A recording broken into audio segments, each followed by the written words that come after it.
In this video, I'm going to show you how to get started with the AWeber Autoresponder service. And the first thing to do is to come to the sign up page, the home page, which is aweber.com. And at the time that I'm making this video, they have an offer going where you can sign up for just $1. So I'm going to come over here and click on the big green button here that says sign up for just $1. And you can see $1 trial account, and then you'll be charged $1 for the first month and $19 on a recurring monthly basis after your trial. But if you're not completely satisfied, you can get a no-hassle refund within 30 days. So okay, what we can do here is, first of all, you can have either the monthly pricing plan, quarterly, or you can have it yearly. I'm just going to have the monthly plan for this demonstration. So I've selected monthly. Next thing I need to do is enter details here to create my account. They want a login name, first name, last name, email address, telephone number, and then I'll need to fill in my billing details and then click on I agree, complete my order. So I'll just do that now. And after you've completed the information and clicked on the button, it will take you through to this window, and it'll also send you an email with your password and so on. And once that's done, you can then get started with the Autoresponder service. So click on here to say let's get started. It takes you through to this page, and there are some training materials that you can access here. There's some videos and PDFs and so on. And you can do a subscriber search, and you can get the statistics for your lists and so on. I'm using kind of small screen resolution here to get everything in, so there is actually more information off to the left which you can't see on this particular video. Okay, let's create a list. So click on this button here. Takes you through to this page, and you've got the basic information. There's the list name, which is set automatically. You can set your own name, but I'm going to leave it as it is. Then you can give a list description, so let's call this the main list. Then there's the from name, that's the name which will appear as the sender, and then there's the email address. They say you should avoid using free addresses like AOL.com and Yahoo.com, and if I was doing this for real, I would have the contact address with my website URL on there, but I'm actually not going to do that for this demonstration. I'm going to leave it as this Gmail account. Okay, scroll down a bit here. Then you have the notifications, and this is where an email will be sent when someone subscribes to your list. You can enter that in there, or you can use the default one that you set up when you opened your account. I'm going to leave it with the default one for the moment, so click here on Save Settings. Okay, now let's add some messages in. So add a follow-up message.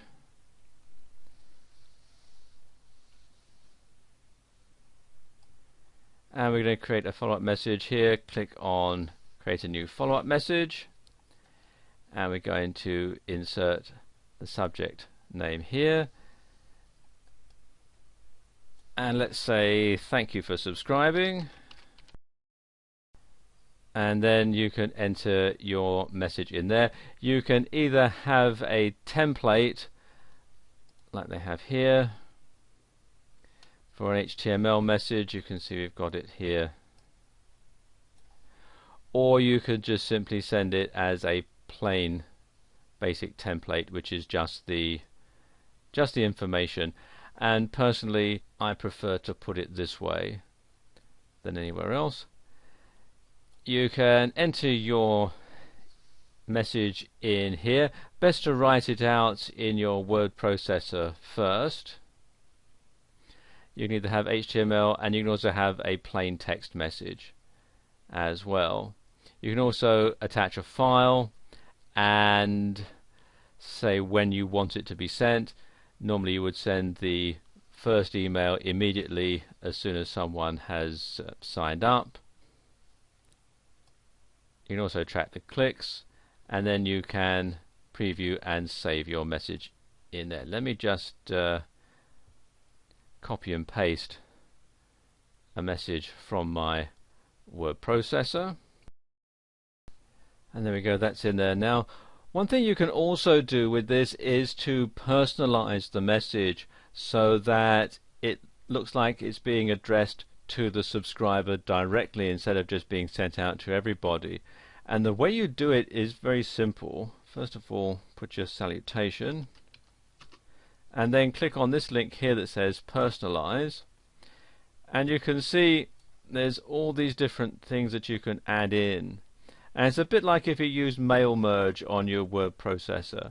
So I'm going to have first name, and now there we go, it says hi first name, thanks for signing up, here's the link to your first video download.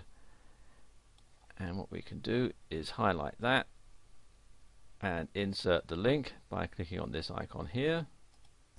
Okay, you put in the link text in here, and then you can copy and paste the URL in there, and then click on insert, and there we go, there's our first link put in. You do the same with this one. Okay, that's done. Let's just preview it. As I come down to the bottom here, I can preview the message, and there we go. I need to put another space there between from and pkzip. Let me just correct that. I just put the space in here, I think, or maybe there. There we go, that'd be better. And again, preview it. There we are. Now that's ready to go.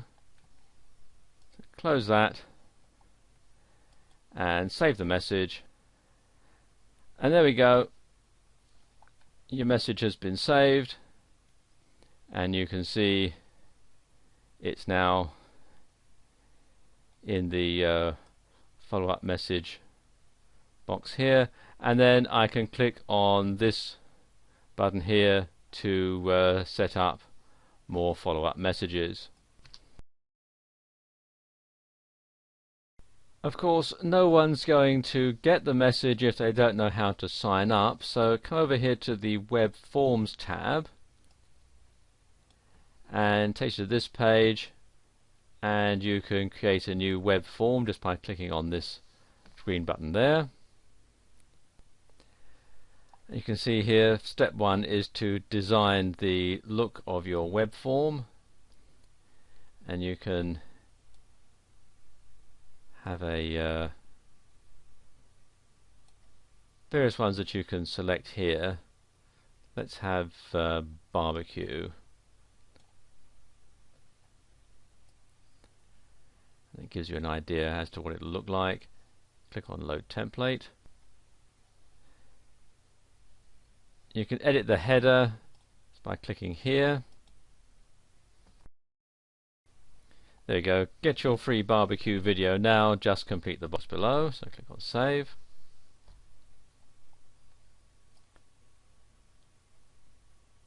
There we go. And go to step 2, which is the settings, and you can customize your web form properties, whether you give the form a name, which is my web form.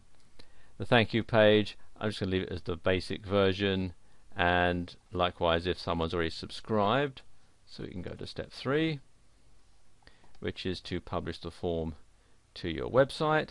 It says you must save your form before it can be published, so we'll save the web form. So there we go.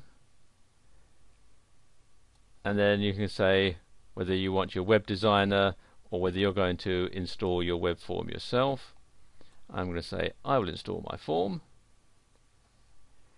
and I'm going to have the raw HTML version, which is there.